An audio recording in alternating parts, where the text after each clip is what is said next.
Another go, hey, hi, hello, welcome back, Alexandrian Codex, yada yada. What year is it? Unfortunately, time continues to move forward. And it is the year of our Lord 2023. Spur of the moment kind of thing, wanted to take a look at my playlist and talk through my playlist, my mod playlist for Stellaris. I think I did this several years ago, a couple years ago, and it's just kind of fun to talk about. This is gonna be a bit tedious. There's like 53 of these to go through, and honestly, at 53, this is a fairly conservative mod list, but we're just gonna run through my load order? Yeah, we'll do it through my load order because some of these are dependencies and there's some rationale behind the load order, but honestly, I don't remember half of the rationale, so you know, we're gonna have fun here. Universal modifier patch is I'm alive. I'm okay. Thanks for asking. Good to see you too. It's been a hell of a year so far. This mod doesn't do too terribly much. Basically, it makes it so that some older styles of coding, some older like modifiers that existed in older versions of the game can still be used in mods, so that way old mods made at that time can be translated, if you will, to work with the language that we use in Stellaris now. This is really niche. You probably won't need this. Like, this is the big one. Gilly's Planet modifier and features. I don't even think that requires it. Like, I don't even remember why I have this, just that it's used by something. That's a hell of an endorsement. Quadrant Fixed, Pinwheel Galaxy are both aesthetic mods. Quadrant Fixed adds neat little quadrants to the map to try to give it a little bit more geography, let's say, to have more of a reference point. This is something I think the game would benefit from a lot, having internally baked in, especially in multiplayer, trying to communicate to somebody where you are relative to them. Having an outer core, inner rim, outer rim kind of shorthand, it's useful in communication, but also it's just kind of neat and immersive, so I like it. Pinwheel Galaxy, this is a little dated now. Are people complaining about this not being updated? Yeah, like, there's nothing really that needs to be updated here. Yeah, it still works fine. It's a skin. It's a reskinning of the Galaxy backdrop. It's kind of pretty. It's a little overly colorful, to be completely honest, but it's fine. It's fine. I tend to play with one of these or the other on. They both work together, but you know, neither really ground changing. I've just started using no clustered starts, and I'm torn. It makes a lot of sense. Even when you have the in-game setting of having clusters turned off or no clusters randomly assigned, it's not really random where empires end up. I mean, it's pseudo-random, but there's a logic to it, and sometimes that logic can result in weird behaviors, or I mean, a lot of people in the comments and a lot of people recommending this complain because, as is in a cluster, it's basically a competition between the two empires on the far end of that cluster, because they'll just push in because geographically they have the benefit of not having to defend multiple fronts. But I think increasingly Stellaris has made that less and less of an issue.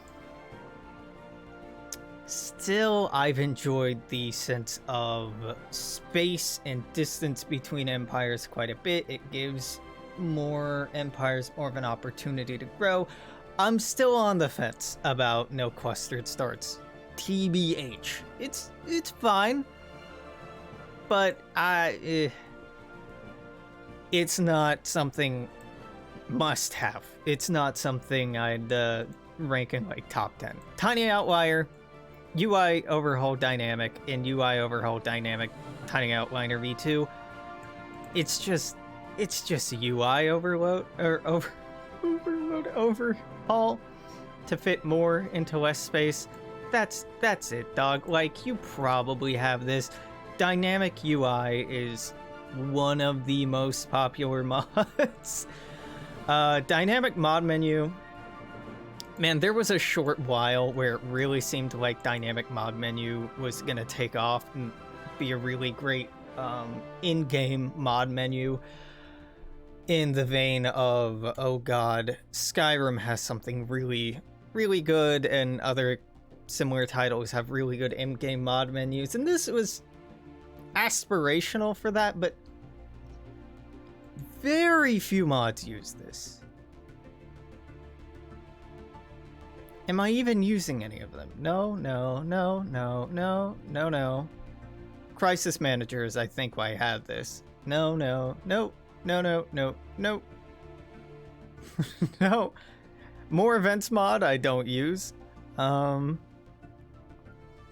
ruler level system. Okay, yes, this I don't use anymore, actually. We'll talk about that. No, I don't actually use any of these. So I guess we can turn that one off. Remastered Human Portraits, Remastered Human Portraits Expanded, Remastered Human Portraits. There's less of an argument for using this than ever before. This is the original Human Portrait set with some variation added in, and I felt like it made a really good expansion of that. Now, there have...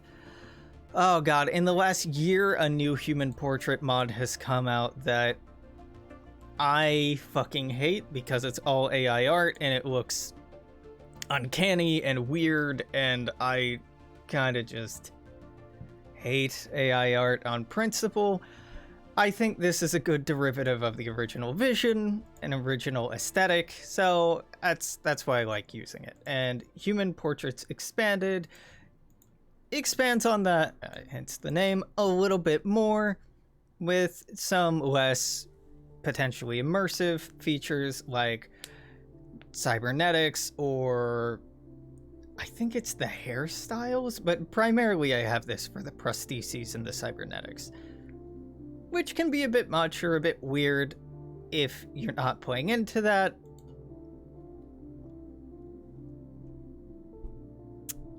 This is the last update in 2022. It doesn't really need to be updated, except for when Paradox reworks how portraits work, which has been a while since they've done that, so no issue. We more quotes. A lot of these are self-explanatory, and don't. Oh my god. It's so weird seeing this up to date. So originally this had the tile system, and it previewed what the different tile workers would look like. I haven't actually looked at the mod page in years. So it assigns human different clothes based on your job type, ethics,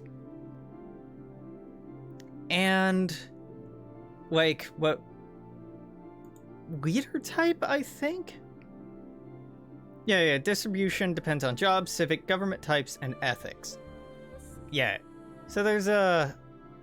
Man, I forgot that there was vocalizations to this. I haven't heard this in so long. It's pretty good. It's pretty good. The variety is, if I'm being honest, too much. And they use a lot of the better looking pieces here, but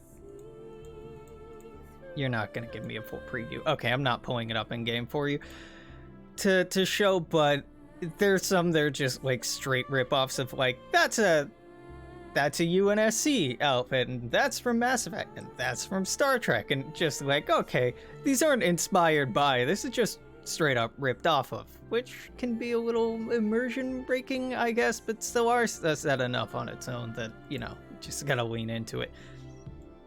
Flags, emblems, backgrounds. It has flags, emblems, and backgrounds.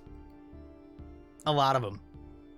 Immersive, beautiful universe. I think this just changes. Oh, yeah.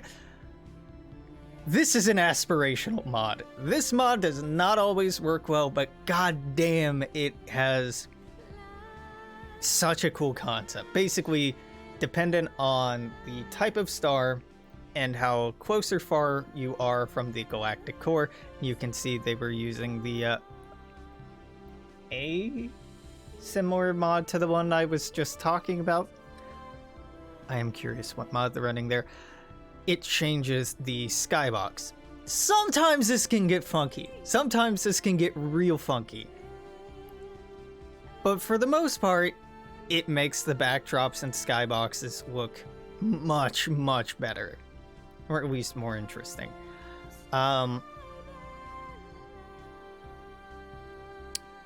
117 new skyboxes. The variety it adds is just incredible. Yeah, no, great. No notes. It good. Habitat harm reduction. Man, it doesn't do enough. So, essentially, everyone, AI and players alike, can only have one habitat per system unless you have Voidborn or Void Dwellers, in which case you get the habitat spam back. This Paradox have communicated that they are aware that the habitat spam is a persistent issue and they are looking into solutions. I kind of just want them to cut habitats entirely.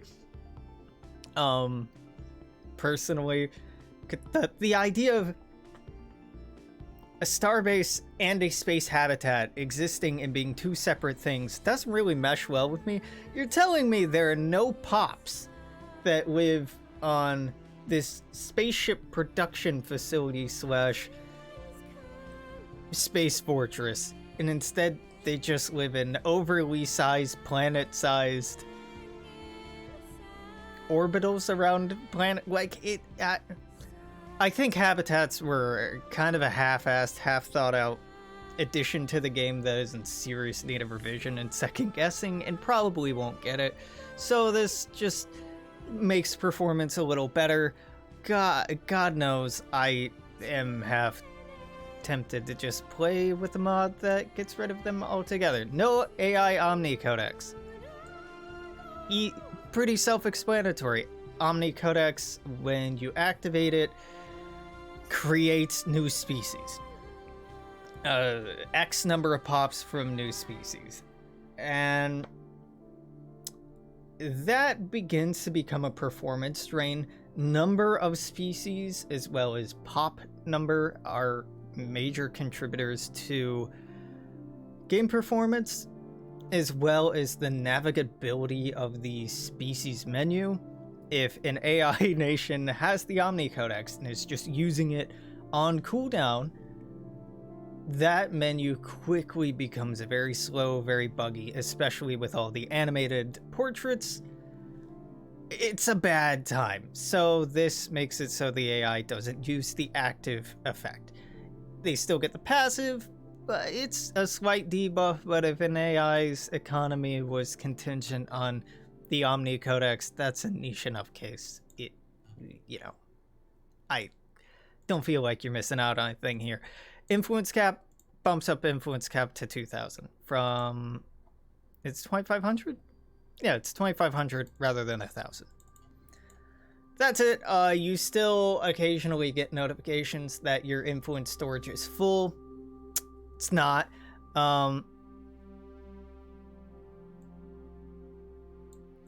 This is important here.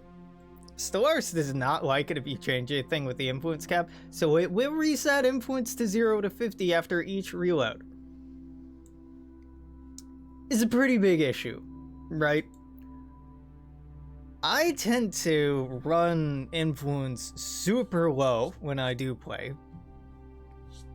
The only time I'm stockpiling is in the beginning of a game or when I'm about to lay claim to everything that an empire has. So just bumping that up is kind of nice. You can always add that influence back in using console commands.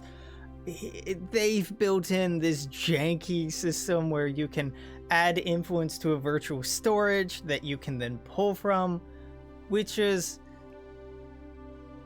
novel, but tedious as hell.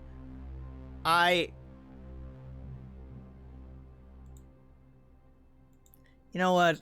No, I don't even think I'm going to use this anymore. The influence cap was something that was initially appealing.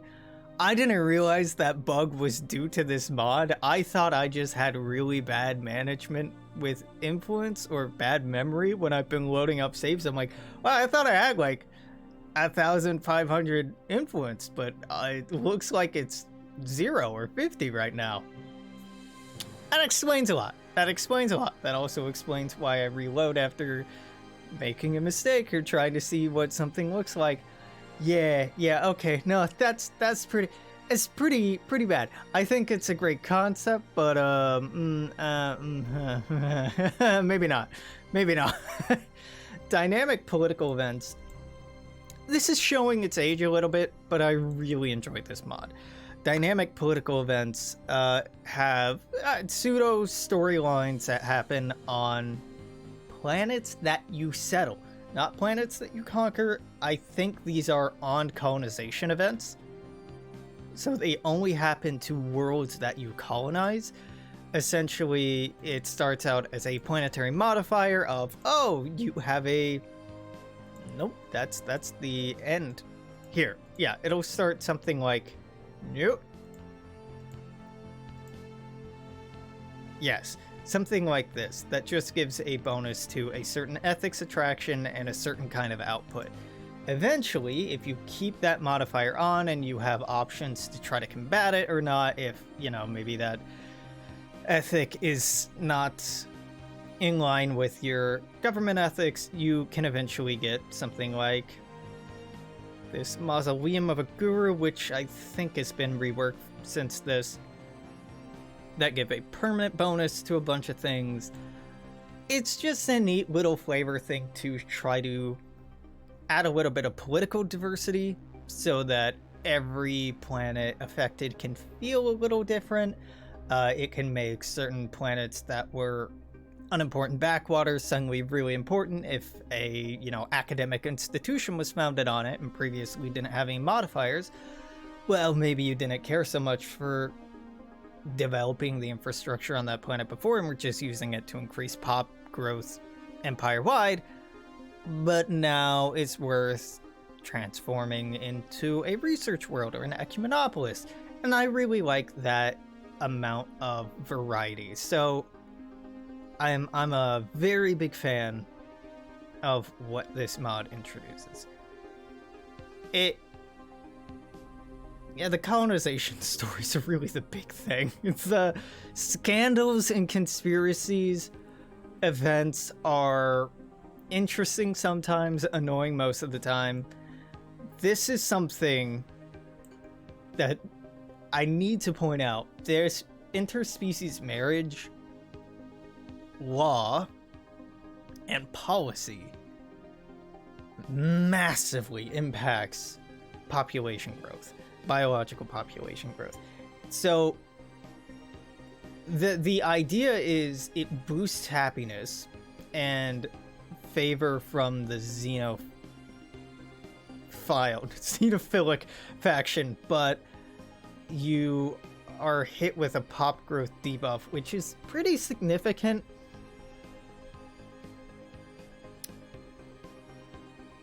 But being xenophobic also has downsides. It's interesting. I don't think it's completely baked, but it's a neat idea. Actually, there are some really cool events affecting inter-empire relations, like when you first meet an empire, you can have a first... Oh my god, what the fuck is it called? Like a get-to-know-you kind of event chain, which is pretty neat, and you have different ones. Yeah. No. The more I remember that this is added, the more I'm like, yeah, no. This is a big one. Expanded events is... okay. It's okay. It's added a lot of events to Dimensional Portal and follow-up events. I like this mod a lot because it expands on a lot of existing events in Stellaris and adds them into chains rather than being one-offs. Some of these are written better than others. Some of them are really hard to consistently see the end of, like the Dathnak series. Been a long time since I've seen that one. New Empire requests and tasks, tech gifts expanded, semi-randomized. Right. Okay, that's what this is from. Invading a Fallen Empire world. If you are the first one to invade an Empire's world, you will get a large one-time artifact reward per world. And I think it's only their starting planets. After a Fallen Empire awakens, it does not affect anything they colonize after that point, I believe. But God, I do not completely recall. But again, just a lot of expansion on pre-existing stuff. Great stuff. Doesn't try to rewrite the book, just tries to add supplementary material to it, which I think is great. Extra Events 3.8 yeah, it adds extra events. Okay, Alex, if you have these two event mods, why don't you use more event mod? That shit has broken so many save games for me. I haven't used it in years, but I had so many games reach fail states where they were just crashing all the time because the object that some event was trying to pull wasn't pulling properly and the game just broke down because of it, or it was trying to reference something that was referenced. It was just messy and buggy and has so much bloat in terms of the events and the scope that trying to keep that clean and updated, I just don't feel that it works very well. And I could be mischaracterizing it. That mod may have gotten more rigorous in its maintenance, code upkeep, and code hygiene. And I'm one to talk, I know, but no bueno. Endless Frontier is okay as far as an event mod goes. It adds a few dangerous anomalies, events, sites, and planetary modifiers. It's alright. It's kind of in the vein of the original events for Stellaris, where scientists can die, and that used to be punishing. Now it's quite a bit more punishing when that happens. You can get... I have never seen elliptical orbit, I'll tell you that much. I have never seen this modifier. There are some really cool ones, but I tend to just see, like, God, I see Children of Earth all the fucking time. Where's the super volcano? Lunacide I've seen fairly often.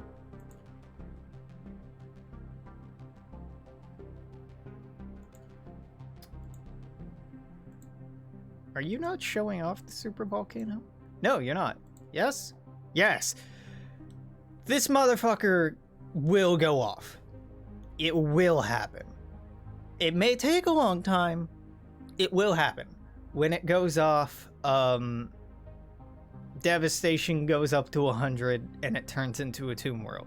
And then if you terraform the world quickly enough, It just goes back to being a normal planet, and you don't have to deal with the dormant supervolcano. The juice ain't worth the squeeze. Basically, in my opinion, if a planet gets a super volcano, it's a write-off. We just don't do anything with that planet, and we wait for it to die. And that's been my experience with it. Endless Frontier still has enough going for it that I've kept it around, but it's close. It's close. Civic Engagement, great little mod. I'm really excited for this to be further developed. It contains additional content for empires, but the civics, Byzantine bureaucracy, environmentalist, memorialist, merchant guild, mining guild, shared burden, slaver guild, or warrior culture, and that's it. And I don't actually run any of these. For the most part, I don't. But the idea here is really cool. They add unique events and situations dependent on these ethics or these civics that are really cool. That's about it. Claims Decay 3.8, it adds in a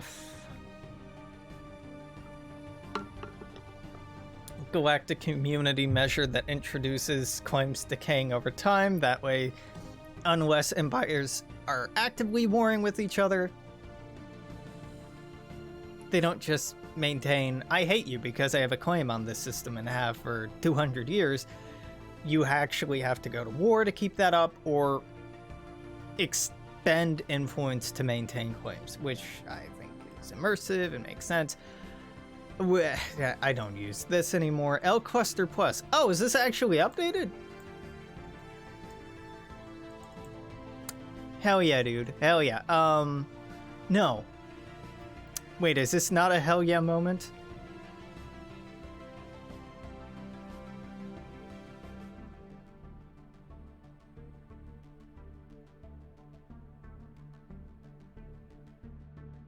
What does this add? I think this is fine. Yes. Yes? I'm not running this currently. I really like this mod. It adds some new technologies that are quite strong for vanilla, but in the other mods I'm running, nanite armor isn't even anything I run because it's not as good as the in-game stuff.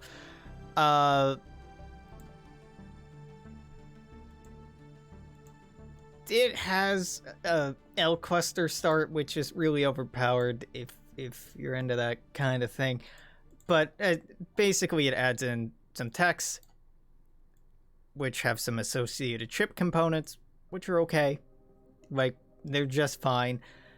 The L cluster origins wouldn't highly recommend. Increased nanite spawn rates is pretty fucking nice, but it's missable. Like, it's good, and I'm gonna turn it back on because I'm really happy it was updated. It's okay. Has the storm cluster been updated? Is there a... Why the fuck is it on the Modding Den Discord? No. So it was updated in 3.7. Which means it should work for 3.8. Nothing substantial has changed since then, right? Fuck. I think, right? Yeah, this was in April, May. Fuck, this was the weird update.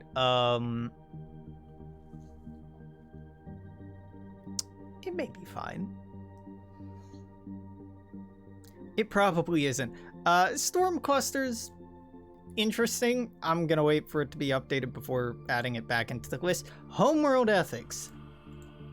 This is one of Alpha Ash's mods. I don't actually run Homeworld ethics. I run a modded version of Homeworld ethics. Homeworld ethics essentially makes it so that depending on your starting ethics, you can build certain buildings on your homeworld. Now, typically it's limited to 3 maximum. If you have 3 different ethics.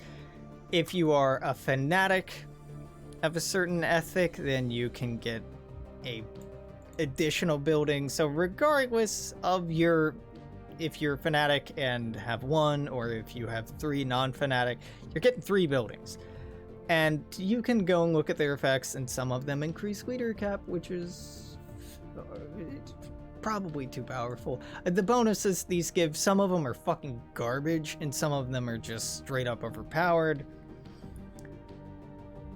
And some of them really don't make sense anymore. Like Central Data Net adds a 5% research bonus, and I think a 10% research bonus for that planet. But it doesn't add any jobs. So it might actually be a net loss of research for that planet, dependent on the layout. Like, it only really works for... It's interesting. I've rewritten this to... God, I don't even remember. What have I done? All of them give ethics attraction and discourage opposite ethics. All of them are easier to make with... I don't think any of them require fanatic ideology anymore. And I flipped some other things around too. But yeah, this is a really neat mod. I've tweaked it to be more in line with what I want, but I think it's great in and of itself. Technology Ascendant, good mod. Good mod. This has breakthroughs, which are unique, very unique tech. Some you will not see every game or be able to have every game. Essentially, the way over time, your empires will specialize depending on technologies you choose. Every breakthrough that you take in engineering will decrease your chances of drawing a breakthrough in other fields, such as society and physics. Hive and machine empires ignore the specialization rules to balance out the fact they don't have any ethics that can boost spawn chance of a specific breakthrough. So, this is such a fascinating system, the way this works, that it encourages you to change your playstyle or change your ethics if you're trying to pursue getting all of these techs, and you don't have to. If you don't, sometimes these will represent, oh, this has changed. The bonuses have changed. These will represent bonuses that AI empires may have that you will never have. Ways that they can have a leg up or develop differently from your empire in a way that you won't be able to have the same tech. I think that's such a cool fucking thing. That was one of the cool, really appealing parts of the varied FTL system, or in games where you have divergent tech trees dependent on empires. That's really attractive. So this gives a flavor of that. Great mod. Great mod. I'm so glad it's been maintained, because there was a year or so there where it wasn't. Gilly's Technologies. My man is prolific. 125 new technologies. Not all of them are groundbreaking. Like, a lot of these you're gonna sweep on, and that's okay, but they add good filler and variety and just spicing things up. I'm weak for something that introduces more technology. Now, Democratic Authority reworked. I used to swear by this. I used to sing the praises of this mod on any given chance. I don't think it's necessary anymore. Dynamic Authority reworked. What it does is, when you are democratic, did I say Dynamic Authority rework? Democratic Authority rework. The way being democratic works in game is, during an election, it used to be a semi-random chance of pulling any fucking leader and making them president or whatever. Now, in the current election system, you can see who is going to become leader, and you are able to influence that with influence and nudge things in the direction you want things to go. Is it unity or is it influence? I think it's unity, actually. But it's a permeable, tangible system now. Didn't used to be, which is why I really like this. Essentially, it would just make it so that a randomly generated new president would pop up and they want to interfere with your existing leaders.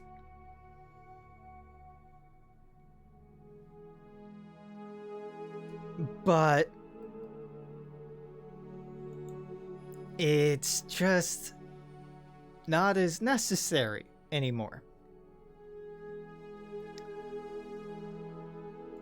There's some cool election events that they added in, like accusations of corruption have a chance to arise with any election, but the more a single ruler is re-elected, the more likely corruption charges are to pop up, and that's kind of cool, because there's no real downside to having the same leader over and over and over right now, and that's kind of neat.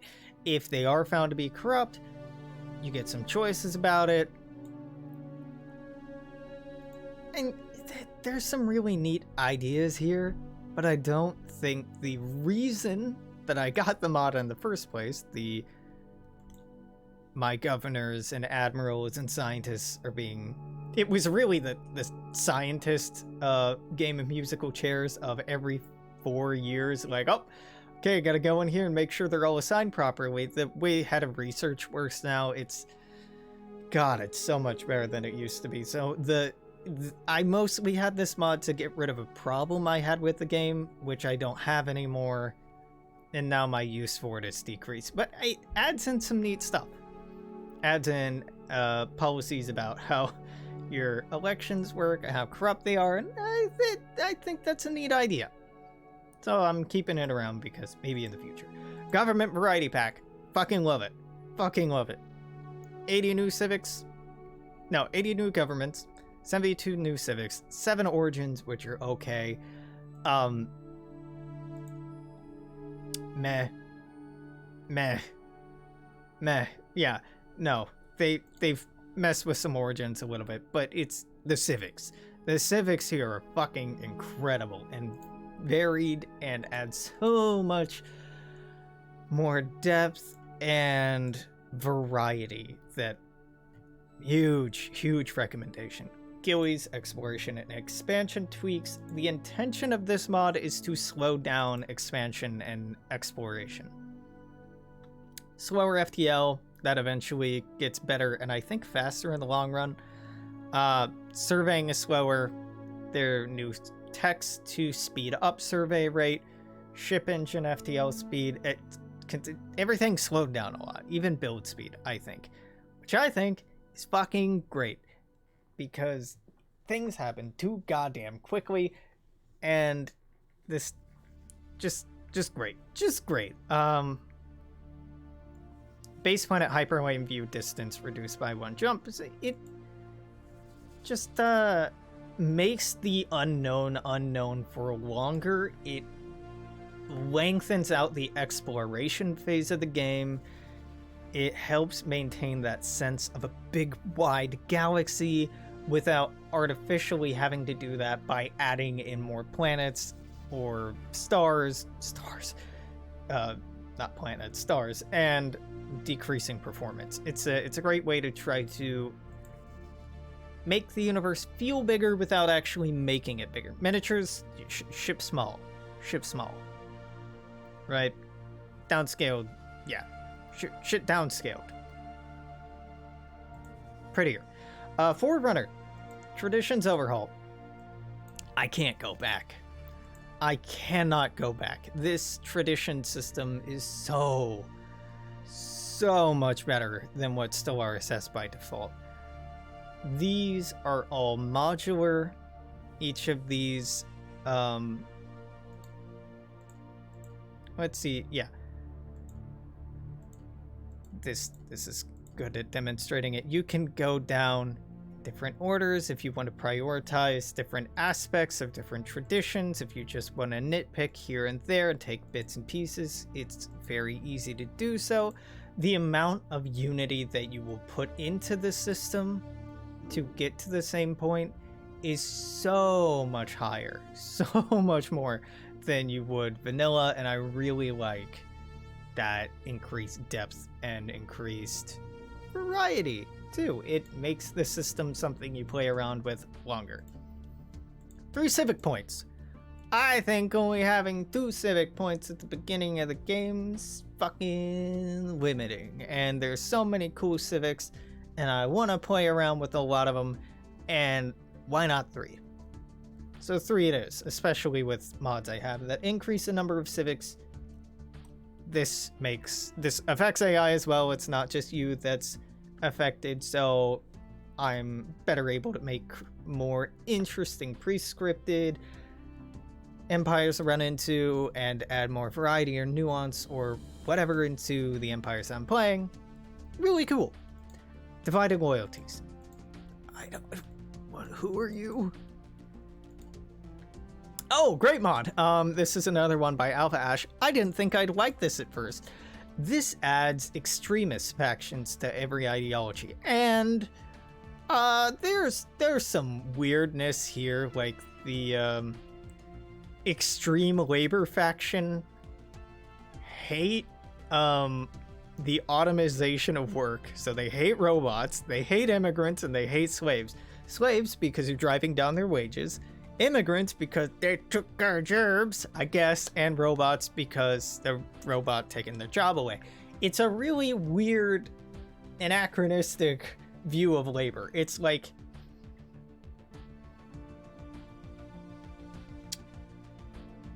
it's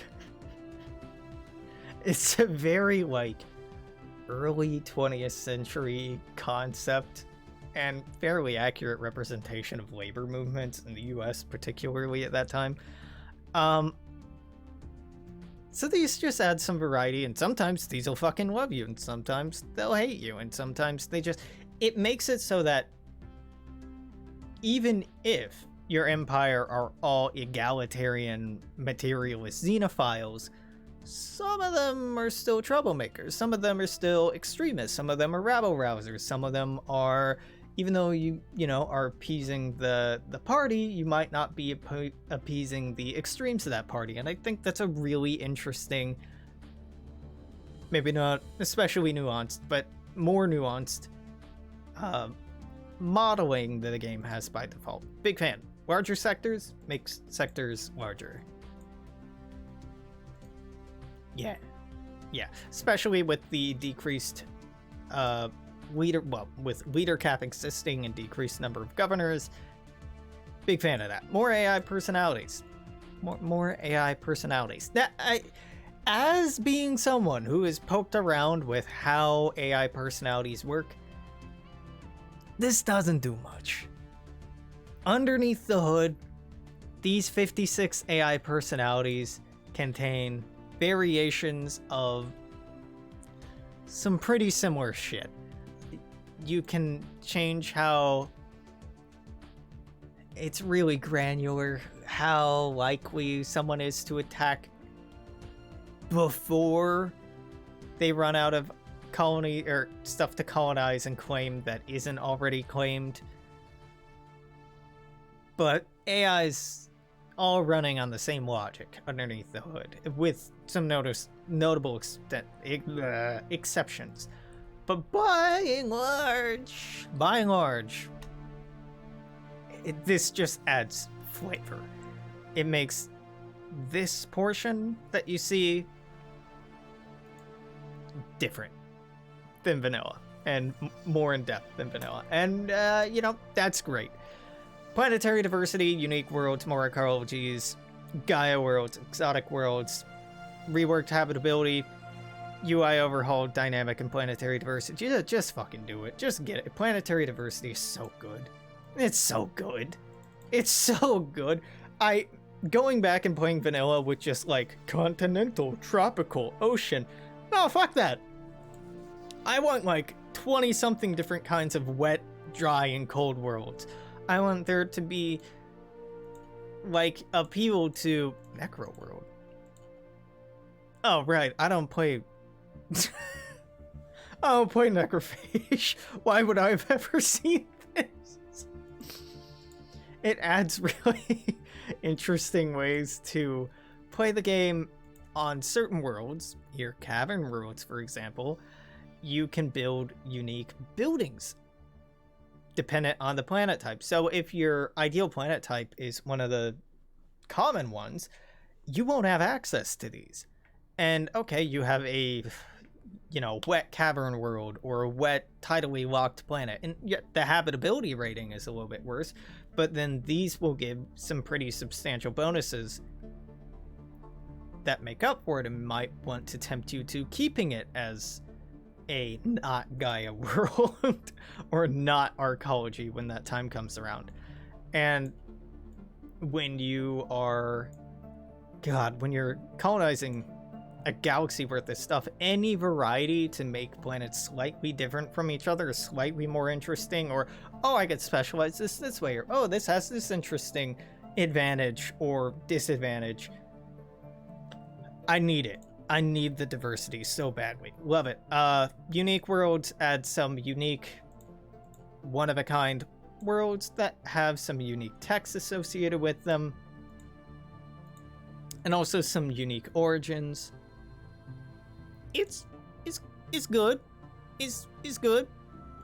It's fine. It's good. Me likey.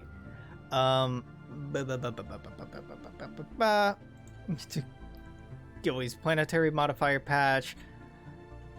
Gilly's planet modifier and wait, this should be higher up. Right? Hold up.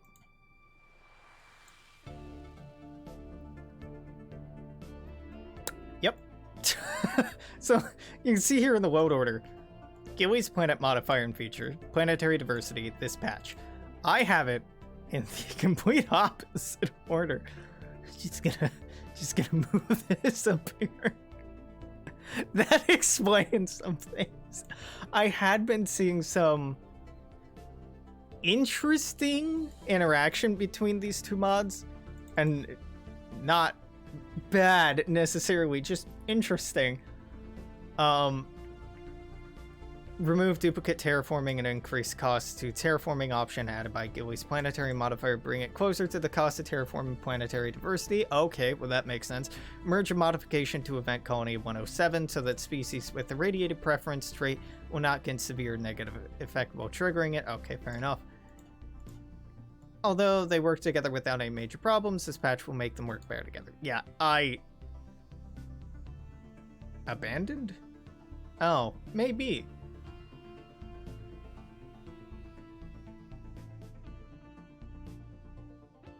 No, I don't think this is necessary anymore. I think it works fine. I think they both work fine together now. So never mind. No default planet or empires 3.8. I like keeping this around. In fact, I'm gonna turn it back on. It gets rid of the default empires. It's fine. It's fine. Why the fuck are you asking if it's gonna be updated? The stupidity of people not understanding the lack of literacy, I should say, not stupidity. The lack of literacy about like how modding works. Rather, there was no need for this to have been updated 3.8. Yeah, changed version number 3.8. No new default empires were added. But because Stellaris will occasionally throw these little notifications at people, they'll go to the Steam Workshop page and they'll be like, oh, is this abandoned? When is it gotta be updated? It doesn't need to be. It doesn't always need to be. Sometimes it does. If the scope of the mod is impacted by the scope of the patch or the update, then yes, you'll need to wait. But you can just apply some deductive reasoning and be like, well, okay, if the patch didn't interact with any of the systems that this mod interacts with, do I need to harass the mod maker about updating it? No! No, you don't. It's good, dog. It's good. I've already created custom variants of all the default empires, and I would rather they spawn in than the default empires, because I play with the 3 civics, and I like making the default empires better than they are, more optimal than they are, so they're better competitors. So yeah, that's why I have that. Aesthetic cinematic gameplay, this is the GOAT. This is the GOAT. This is my favorite fucking mod, and I'm so glad it's still being maintained. That Ajay is a goddamn saint. Ajay is like the second coming. Just, I cannot laud enough praise on Ajay. I also have donation buttons. Donate to Ajay. I mean, I really need it right now, but Ajay is just such a linchpin of the modding community. This mod is so impressive in how much it does. I remember for years I was like, aesthetics, cinematics, I don't give a shit about that. I want mechanics. There is not a more mechanically inclined mod, not a more comprehensive mod out there. It rescales things for the sake of aesthetics, for the sake of balance. It changes the graphics of every weapon in the game. It adds Strikecraft actually have oh my god, turrets on them versus vanilla Stellaris. Strikecraft don't actually have animations. This adds animations for them, which can be rough on your graphics card if you're not expecting that. It can slow things down a little bit, but it looks so fucking good. It looks so good. Even longer laser beams. Graphics. More immersive ship colors, better ship lighting, new cinematic ship and combat behavior. The combat behavior is noticeable. Fixed vanilla graphic bugs, removed ugly ship trails. Oh my god, I'm so glad he did that. Like the weird light trails that follow ships around that kind of make them look faster than they are. Gets rid of them. New system and galaxy view. I don't even remember. Oh yeah, planet systems don't have the rings anymore. Like, I use this mod so religiously. It is not Stellaris without this to me. Content. Now, we get into some interesting decisions here, and I think by and large, most of the content decisions made by this mod are good. There are new ship classes, carriers, dreadnoughts, and super carriers. So you're not just running all battleships at the end of the game, or battleships and cruisers and titans. Now you're running carriers if you want to have fighters and bombers. There's not just strikecraft, there's 2 types of strikecraft now, fighters and bombers. Fighters are good at taking out missiles, and strikecraft, not so useful for taking out ships. Still pretty good at it, just not as useful. Bombers, incredibly good for taking out ships, not so good against strikecraft, not so good against missiles. So having variety there is really nice. Super carriers are just like, oh my god, Leviathan class? Is that what they are? The shipyard ships, but without the ability to build more ships. They're like a scaled down Juggernaut. That's a scaled down version of a Juggernaut. Reworked Titan, new unique ship sections and components for mini ships. They're really good. Reworked Juggernaut, improved ship, better weapon diversity, custom strikecraft. Yeah, Juggernauts are fucking incredible in this game. Can only be built at mega shipyards. That is not clear in game. More than 500 new ship components. It's fucking nuts, dude. Rework Starbase's defense platform planetary rings. No defense stations. No defense station spam. The AI didn't use them, and players could just break the fuck out of AI behavior. So instead, just star bases. To make up for it, star bases are much, much stronger. Even a level 1 star unupgraded outpost can somewhat reliably fight off pirates. If upgraded, even more so. And you actually have to plan for attacking entrenched, fortified systems with star bases rather than just blowing through them. Even with a really good fleet, you are likely to take losses unless it's a completely asymmetric balance of power. So good. Every starbase level 2 now has a basic shipyard built in that lets you build like construction ships or science ships, so that you don't have to only build them in one planetary system and move them all over your empire. It makes a bit more sense for the economics to be more decentralized. Rework technologies, new technologies quite a bit more, new ship sections, crisis factions have custom components and they're very good. New rework precognitor hive ship, yeah. Precognitor. This should say progenitor, not precognitor. Whatever. AI imbalance. Holy shit, the AI is better with this. AI picks components smarter and behaves smarter during wars. Much more aggressive diplomacy. Better war exhaustion system. Much better rework military power calculation. Yeah, that's nuanced. Rebalance all ship components and technologies, optimize balance after having added content. Better ship tech progression. Yeah, I feel like we're repeating ourselves a little bit. Huge crisis fleets. True. Improved performance. Arguable. Even though I make graphical improvements, I still manage to not hurt performance, but improve it.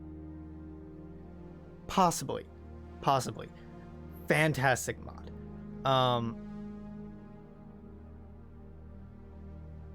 It is worth saying this mod occasionally goes on hiatus because Ajay's just one person. This is a massive fucking project. They have real world shit to deal with, and sincerely when I say if you can help support them, please do. Please do. I mean, also, you know, maybe me too, but Ajay has so much fucking talent. And then we got this piece of shit, scientifically accurate star systems. We're not even going to the mod page. Yeah, I'm not subscribed to my own mod. And there's my mods in here. SAS, scientifically accurate star systems, previously massive soul system, and Codex planetary diversity patch. This makes the new planets added in by planetary diversity spawn in appropriately using my logic of where habitable planets should or should not spawn in. Planet scale so they don't seem overly sized. I think it's mostly planet scale, now that I think of it. Scientifically accurate star systems. Yeah, I mean, why not? Workshop. I think my mod is... It's very hard to play without. Man, let's not talk about the freelancer mod. I just have not had the energy emotionally to work on it in a long time. And we can get into that, but there have been some major content changes in Stellaris since I made this. It was already kind of janky. I would love to be able to work on this and make it work, but I would need to be working from home to do that. I would need... like a budget to be able to make a full-time thing out of that. It's a lot. SAS, expanded solar system, new planets, new planet textures, new stars, specially named planets around those stars, true to life scale. I have rewritten, and I really think I undersell this here, I've rewritten every fucking solar system in the game. Every single one. Every time that Paradox makes a patch and adds or changes anything in any system, I have to go in and read and try and figure out what they do, because it's not super well documented. Sometimes it is, but very rarely is it that well documented. I have to figure out what they changed, why they changed it, and then make a change or not, depending on that. I can't play without this because I love the sense of scale. I love the better realism. It feels less arcadey to me. It feels more real to me. And that is so valuable from my play experience. But it's not perfect. And it's not as maintained as I would like it. It's fairly maintained right now. 89 fucking changes. My god. Yeah, I didn't even post what the last one is. The science is all reasonably up to date. I have no idea what the hell. Oh, yeah, no way in hell this is achievement compatible. Big fan of this project, and I enjoy it enough to keep working on it after years, which should say a lot. But yeah, that's what I'm running right now. There are some incredible mods out there that I just don't want to fuck around with. Planet States revived. Man, Planet States was fine.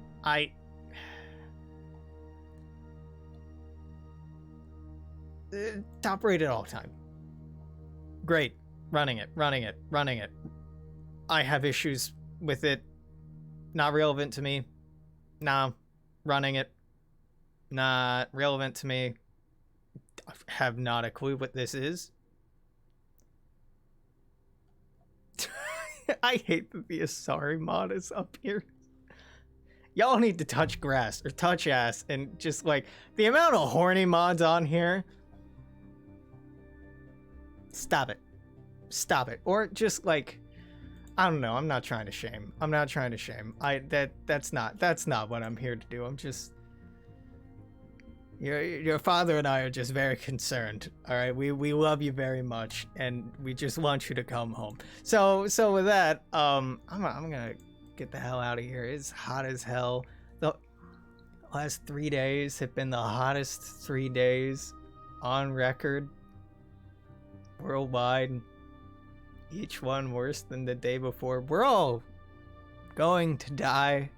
So, love one another, be good to one another. Until whenever I see you again, I'm gonna say toodaloo. Take care. I'll see you then. Bye-bye.